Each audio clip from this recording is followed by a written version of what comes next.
Bonjour les amis, bienvenue dans les bois. C'est peut-être le seul endroit où on trouve encore un peu de paix.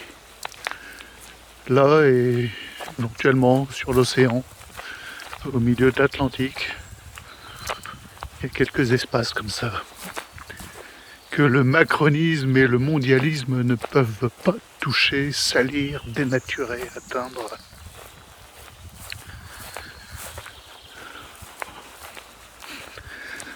Ouais, qu'est-ce que vous dire? Là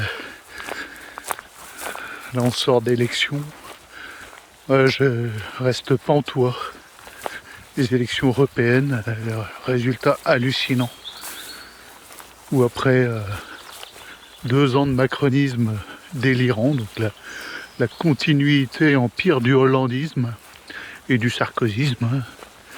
Donc toujours plus loin vers le nouvel ordre mondial, toujours plus loin vers la dénaturation totale de la famille,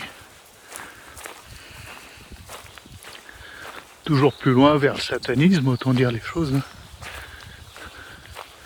Tiens, je vais couper un fil d'araignée. Hop. Eh bien, on voit un cher Macron là, qui nous fait du 20 et quelques pourcents, 22,5, 23.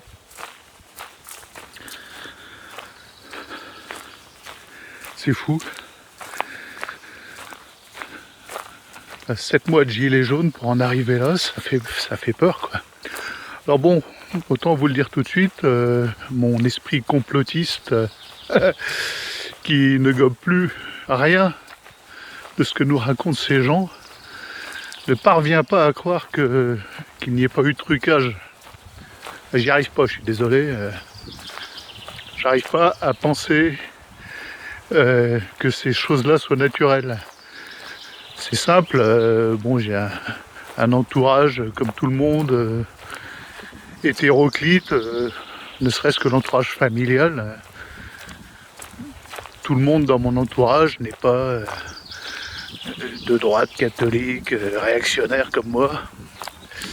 Hein, bon excusez-moi, j'emploie les termes du système. Hein. Autant se les approprier puisque c'est ceux qu'on nous attribue.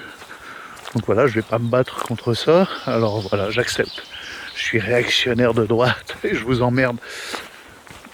Donc voilà, tout le monde dans mon entourage n'est pas comme moi, ne pense pas comme moi. Et j'ai beau creuser, fouiller, j'arrivais à trouver personne qui ait voté Macron. Si, deux cousins.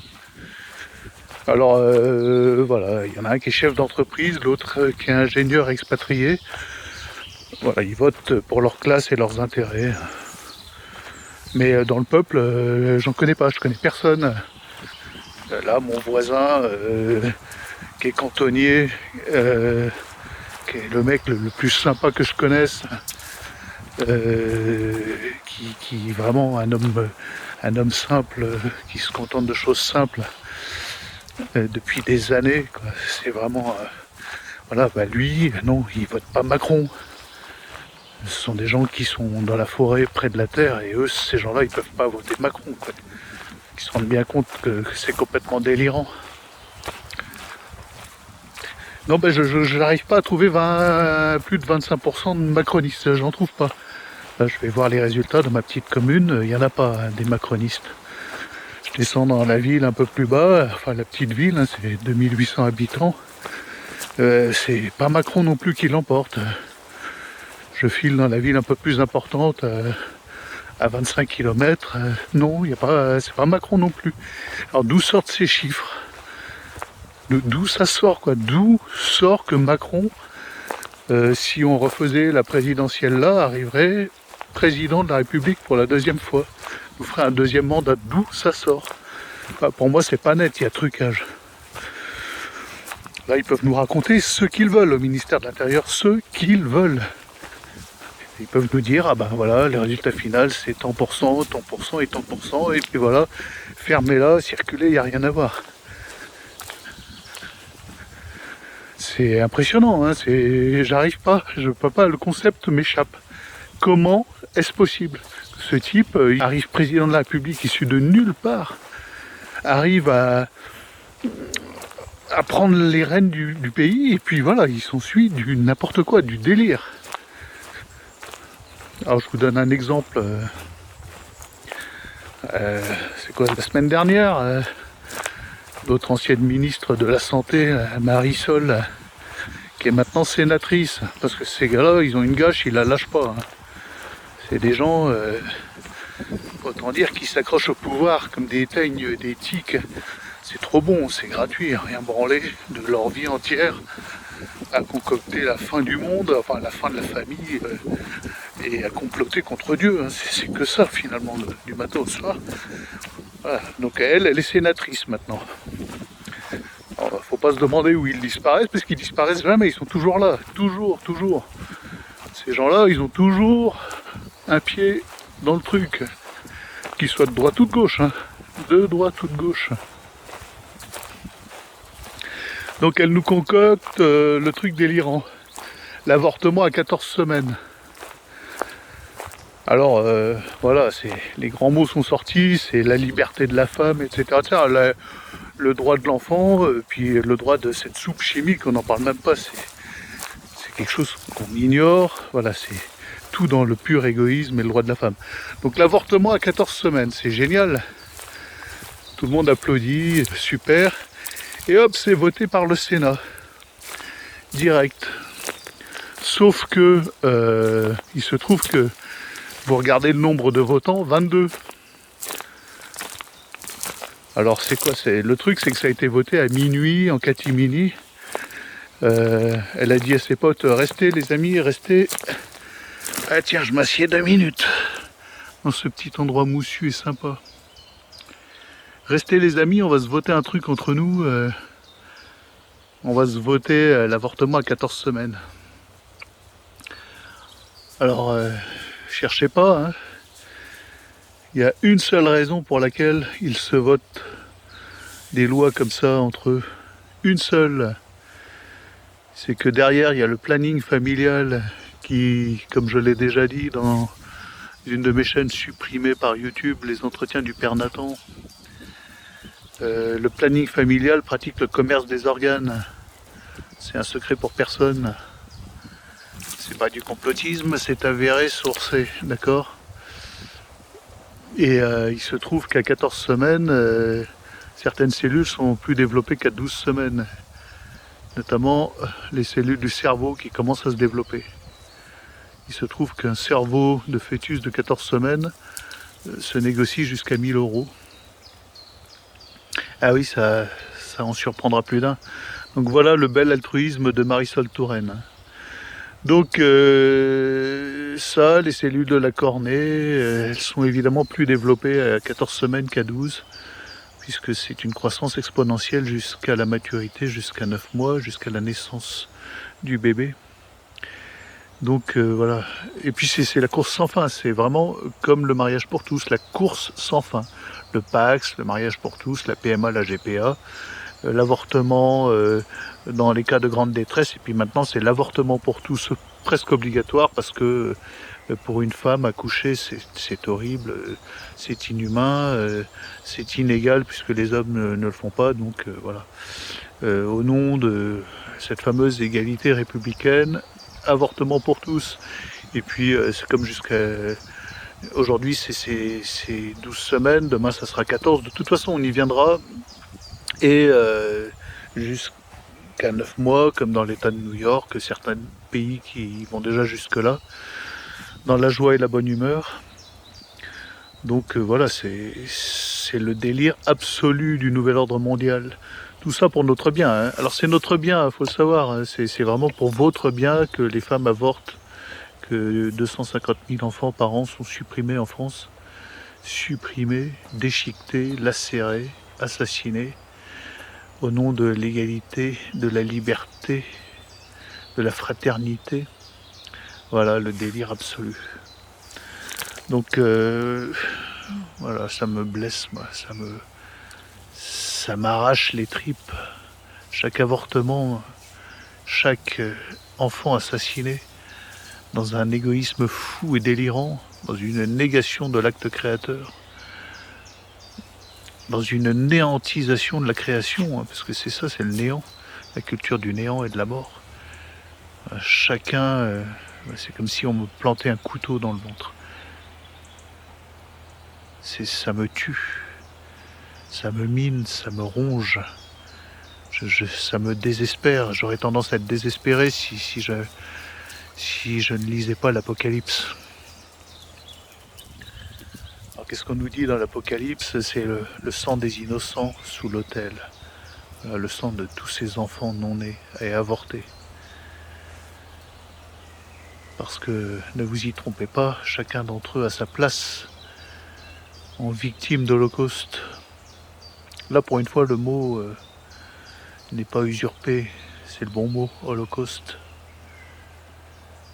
Ah, ça leur plaît pas ce discours, hein, ce genre de vidéo, ce genre de discours, c'est censuré par YouTube, parce que c'est réactionnaire. Ah, vous vous rendez compte, pour moi l'avortement est un crime horrible. C'est une abomination anti-catholique, antéchrist, satanique.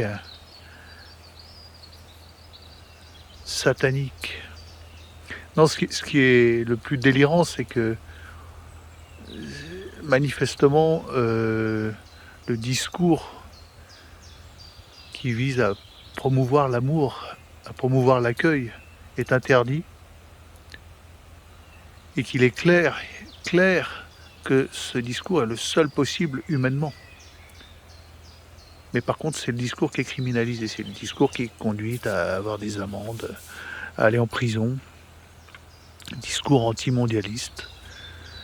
Voilà, donc les amis, là on est dans les bois, on écoute les oiseaux. Ça redonne un peu l'espoir. C'est ça, la paix. La paix, elle est dans l'univers. Ouais, je me faisais une petite réflexion un peu métaphysique. Je me disais, si chacun déposait son orgueil au seuil de l'univers, on s'arrête dans le noir le plus absolu d'une forêt, d'une clairière, puis on s'allonge dans l'herbe la nuit et on regarde les étoiles. Est-ce que vous avez déjà fait cette expérience? Moi, je le fais régulièrement. Là, je vais dans le pré, je m'allonge et je regarde les étoiles. Il m'arrive d'emmener un tapis de sol puis de rester là. Et je dépose mon orgueil au seuil de cet univers visible, de ce monde matériel.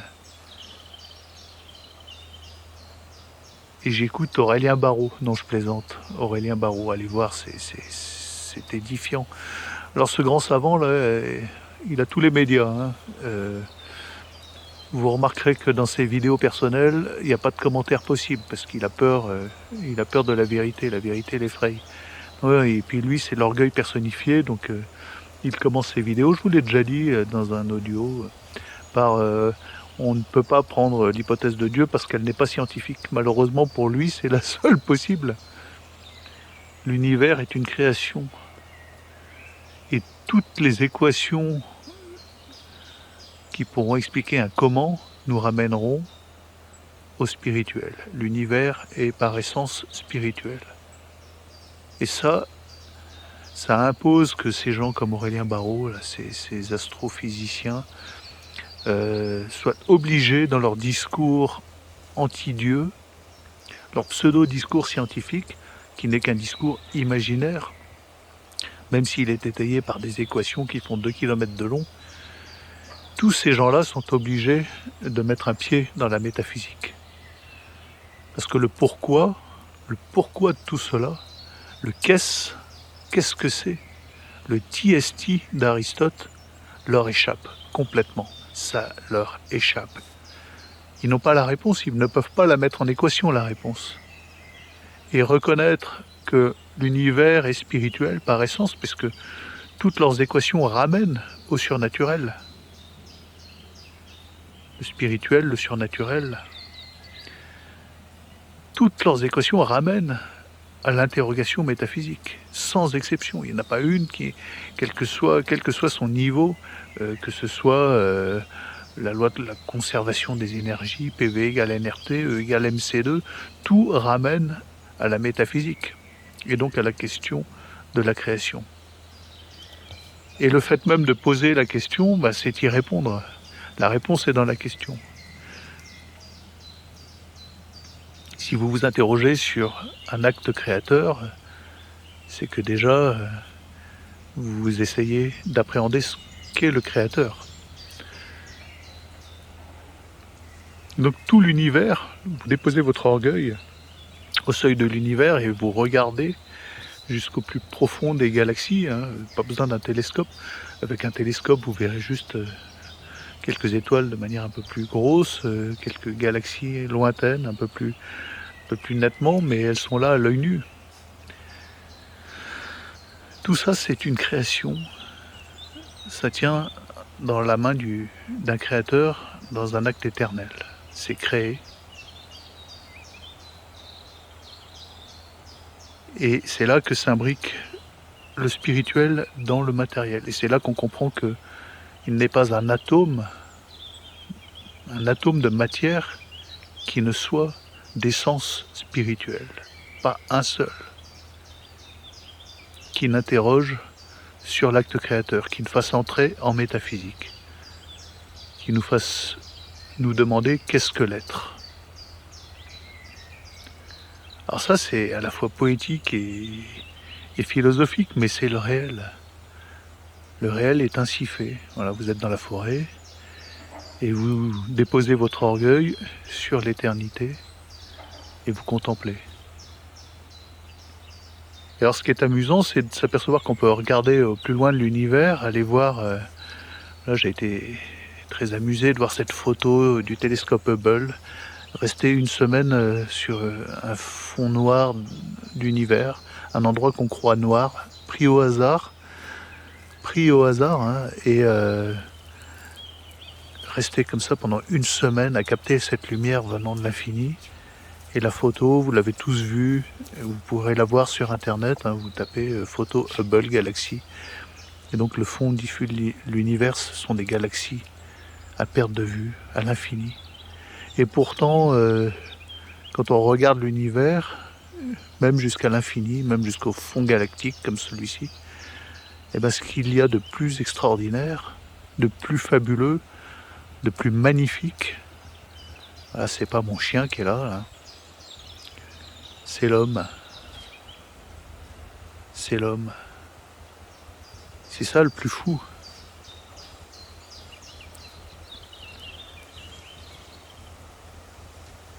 Vous vous rendez compte? Au sommet de la création, alors les grands astrophysiciens ils nous disent oui, nous sommes de la poussière d'étoiles parce qu'ils sont obligés de faire ce constat. Ils sont obligés d'accepter que on peut regarder au plus loin dans l'univers, mais on revient toujours à l'homme. Et oui, parce que l'univers c'est un écrin pour l'humanité. Et ça leur plaît pas, c'est quelque chose d'extraordinairement difficile pour les métaphysiciens, pour l'orgueil on va dire en général. Parce que ça ramène à ce qu'on est dans l'univers. Et en fait, ça devrait être positif pour leur orgueil, parce que ça signifie que l'univers, toute cette création,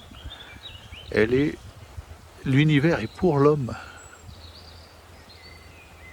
L'homme en est le dépositaire. Alors c'est un écrin pour l'Immaculée, qui interfère dans l'acte créateur, en déposant toute l'Immaculée, toute la paix du monde, dans un seul instant d'acte créateur, dans une microseconde d'acte créateur. Et c'est un écrin pour l'humanité. Voilà. On est seul dans l'univers. Ça leur plaît pas. Ça leur plaît pas. Là. À Hollywood, ils détestent ça. Moi, j'adore les films de science-fiction avec des extraterrestres qui nous envahissent, où on voit toute l'humanité tout d'un coup qui s'unit pour combattre les méchants, horribles extraterrestres galactiques qui viennent nous envahir. En général, ils ont des tronches d'huîtres et ils sont plus intelligents que nous avec leurs tronches d'huîtres. Mais voilà, il se trouve que nous sommes seuls dans l'univers. Alors il y a peut-être de la vie ailleurs, hein, il y a peut-être ailleurs, peut-être que, pourquoi pas, hein, des bacilles, il y a peut-être des diatomées sur Mars, dans des flaques d'eau souterraines, ou sur Titan, ou je ne sais quel satellite de je ne sais quelle planète. Pourquoi pas, hein. Mais d'intelligence, il n'y en a que sur Terre. Vous pourrez fouiller l'univers, aller jusqu'au fin fond de l'univers, vous n'en trouverez que là, dans ce monde-là, sur cette planète. Vous vous rendez compte là, quel que soit l'endroit où je tourne ma caméra, il n'y a pas 1 cm² qui ne regorge de vie. De vie. Et la vie, on en ignore tout. Tout, absolument tout. Ah, c'est très marrant, les articles Science et vie, Science et nature. Oui, il y a de la vie sur Mars. Ah, ils confondent tout. Il y a éventuellement de la matière organique, c'est-à-dire un assemblage de quelques acides aminés. Alors, il y a 20 acides aminés. Et voilà, c'est tout à fait normal et naturel, mais ça ne fait pas de la vie pour autant. Et ça c'est épouvantable pour nos grands savants, les grands orgueilleux. Parce que la vie, c'est quelque chose de surnaturel et de profondément spirituel. Ça leur échappe complètement. Et cette planète, eh ben, voilà, quel que soit l'endroit où vous portez le regard, c'est de la vie. Même dans les villes, même dans le bitume et dans le béton, il y a de la vie, il y en a partout, partout, partout. Quand vous voyez, regardez-moi cet animal là. Regardez-moi ça. Moi, je crois presque plus en Dieu quand je regarde cet animal et le lien que j'ai avec lui qu'en écoutant un discours de Macron. Alors, si, quand j'écoute un discours de Macron, je crois en Dieu par réaction. Je me dis, ce type-là, il m'en veut à moi, chrétien, catholique, il en veut à l'Église. Donc forcément, ça prouve que, voilà, réaction, on est sur la bonne voie, on est sur la bonne voie. Et vous vous rendez compte si le monde s'arrêtait là, comme ça au bord de l'univers et déposait son orgueil, il arriverait à capter cet instant d'immaculé, cet instant de paix, à écouter les oiseaux. Est-ce qu'on aurait des marisoles qui nous diraient « Ouais, il faut avorter les femmes jusqu'à 14 semaines, ah, c'est pour la liberté, c'est pour la liberté de la femme !» Mais oui, mais folle, folle que tu es. Qu'est-ce que tu sais de la vie ? Qu'est-ce que tu sais de la femme surtout ? C'est ça qui est terrible. C'est ça qui est terrible. C'est ça qui est fou. Voilà. Est-ce que la femme a pour vocation une libération totale de ce qui fait qu'elle est femme justement ? Elle enfante, elle perpétue, elle transmet. Il faut qu'elle se libère de ça, la femme. Et qu'elle devienne quoi ? Un homme. Mais le problème, c'est qu'il n'y a même plus d'hommes. Alors elle va devenir quel genre d'homme ? Parce qu'on nous fait plus des hommes aujourd'hui, on nous fait des lopettes. Vous savez bien, je vais me faire supprimer ma chaîne encore pour homophobie. Voilà. Ah non, faut arrêter le délire. Bon bah les gars, je vais reprendre ma route. Je vais continuer la promenade. Il est bien, il a trouvé le meilleur coin, là, son petit tas de mousse. Regardez-le. Ah Balou.